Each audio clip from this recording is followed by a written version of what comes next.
पाकिस्तानचे मंत्री जगाला सांगतायत की पाकिस्तान तर स्वतःच दहशतवादाचा विक्टीम आहे. आरिफ साहेब पुन्हा पुन्हा सगळे मंत्री एका पाठोपाठ एक म्हणतायत की बाबा दहशतवादाशी तर आम्ही लढत आहोत. मागील एका वर्षात 1000 हल्ले आमच्यावर झाले दहशतवादाचे आणि पाकिस्तान मोठ्या अत्याचाराचा शिकार बनलाय. आता पाकिस्तान कसा कुठल्या दहशतवादाला आश्रय देऊ शकतो? जेव्हा ते असं बोलत असतात, त्यांचे विक्टिम, त्यांचे शिकार आम्ही स्वतः आहोत, तेव्हा एक जुनी म्हण खरी खरी सिद्ध होत असते. कि जब आप दुर्भावना से किसी और के लिए गड्ढा खोदते हैं तो आप उसमें खुद गिर जाते हैं. त्यांनी जर हे म्हणत आहेत की आम्ही विक्टिम आहोत, त्यांच्याच बरोबर त्यांनी हे देखील म्हटलंय की आम्ही अमेरिकेच्या सांगण्यावरून आम्ही हो, किती आठवत असेल वेळा तुम्ही ख्वाजा आसिफ साहेबांचं विधान किती पाहिलं, वेळा ज्यांनी म्हटले की 30 वर्षांपासून अमेरिकेच्या सांगण्यावरून आम्ही हे आम्ही वाईट काम आतंकवादी निर्माण केलेत. या जेव्हा तुम्ही आतंकवादी निर्माण कराल, तर कमीत कमी तुम्ही इतके तरी केले असते की लाखोपेक्षा जास्त असे तुमचं सैन्य होतं आतंकवादींचं, ज्यांना तुम्हीच स्वतः पाठवलं होतं अफगाणिस्तानला. तर तुम्ही संपूर्ण मिलिटरी ट्रेनिंग दिली आणि सोव्हिएत रशियाच्या इथून विड्रॉलच्या नंतर त्या हत्यारांसकट परत आले. तर तुम्ही त्यांच्यासाठी कुठली तरी सिक्युरिटी फोर्स तरी बनवली असती, त्यामध्ये त्याचा उपयोग झाला असता. तुम्ही तर त्यांना केवळ मोकळं सोडलं नाही, या उलट त्यांना प्रोत्साहित केलं की ते पाकिस्तान ऑक्युपाईड काश्मीरच्या रस्त्याने घुसून भारतामध्ये दाखल व्हावेत. आणि इथे त्यांच्या त्याच घटनांना आता लोकांना लक्षात राहत नाही. खरं तर जेव्हा गोष्ट जुनी होऊन जाते,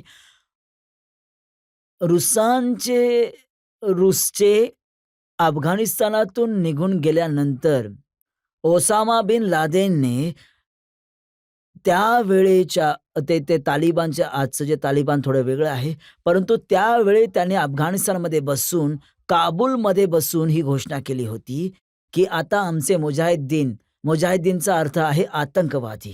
तिथे मुजाहिदीनचा अर्थ तो नाहीये की जो आपल्या अहंकाराशी लढतो.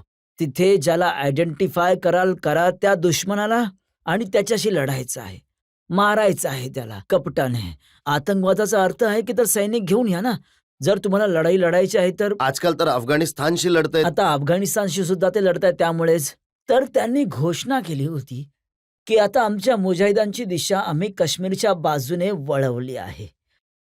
तर हे आणि आता हा मी प्रश्न नाही विचारत आहे. हे पाकिस्तानचे खूप प्रसिद्ध पत्रकार, जे ह्यांचे एक पुस्तक देखील आहे टेररिझमवर, त्यांनी आपल्या पुस्तकामध्ये लिहिलंय की भाई, जर तुम्हाला वाटत होतं की आता हे थोडंसं सिव्हिलाइज व्हावेत हे लोकं, ज्यांना तुम्ही आतंकी बनवलं आहे, ज्यांना तुम्ही हत्यारांचा वापर शिकवला आहे, तर यांच्यासाठी कुठली तरी फोर्स निर्माण केली असती, यांना तिथे एम्प्लॉय केलं असतं. आता त्यांना तुम्ही ट्रेनिंग सुद्धा दिलेलं आहे.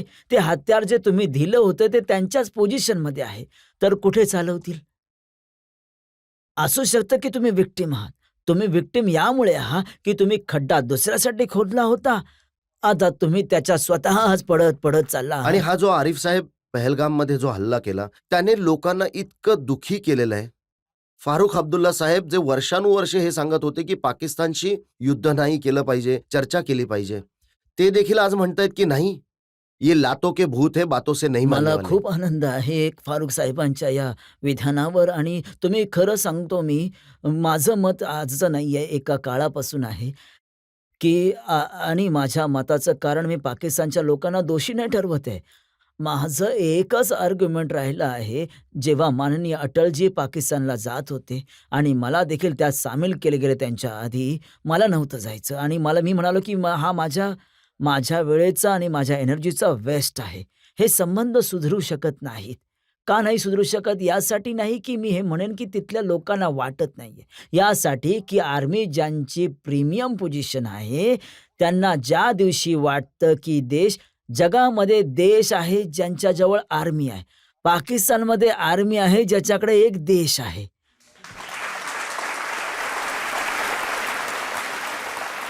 ते त्यांचा वाटेल तसा वापर करतील. ती कशी त्यांची इम्पोर्टन्स याच्यात आहे की आम्हाला भारत संपवून टाकेल, त्यामुळे आर्मीची मजबूती गरजेची आहे. आता हा पहिल्यांदाच त्यांना धोका आहे का?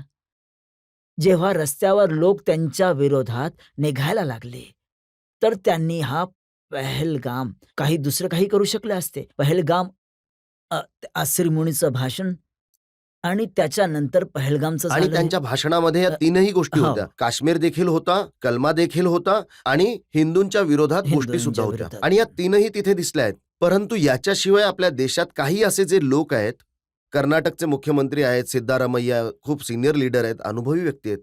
ते म्हणतात की नाही, पाकिस्तानची चर्चा केली पाहिजे, युद्ध करून काहीच फायदा होणार नाही. माझ्या मते जर त्यांनी कर्नाटकला सांभाळलं तर ते जास्त चांगलं आहे. तिथलं शासन सांभाळण्यामध्ये जास्त लक्ष द्यावं त्यांनी. तुम्ही इतकी चांगली गोष्ट बोलात. आता एक प्रश्न मला भदौरिया साहेबांना विचारायचा आहे. असदुद्दीन ओवैसी यांनी एक सल्ला दिलाय. ते म्हणाले की आम्ही 2दा घरामध्ये घुसून मारलं, यावेळी घरामध्ये घुसून मारायचं नाहीये, तिथे जाऊन बसायचंय. ते ह्या गोष्टीकडे लक्ष द्यायची खूप गरज आहे. आता कुठल्या प्रकारे बसायचंय, कधी बसायचंय ते थोडं डिसाईड करावं लागेल. पण त्यांचा माझ्या मते अर्थ असा आहे की आपल्याला मागच्या वेळीपेक्षा खूप पुढे जायचंय, खूप काही म्हणजे जास्त तुम्ही म्हणता करायचं. आयडिया चांगली आहे, आयडिया चांगली आहे. कधी करतील माहित नाही. हम्म. मी बोला. असुद्दीन ओवैसी साहेबांच्या बोलण्याशी जवळजवळ संपूर्णपणे सहमत आहे.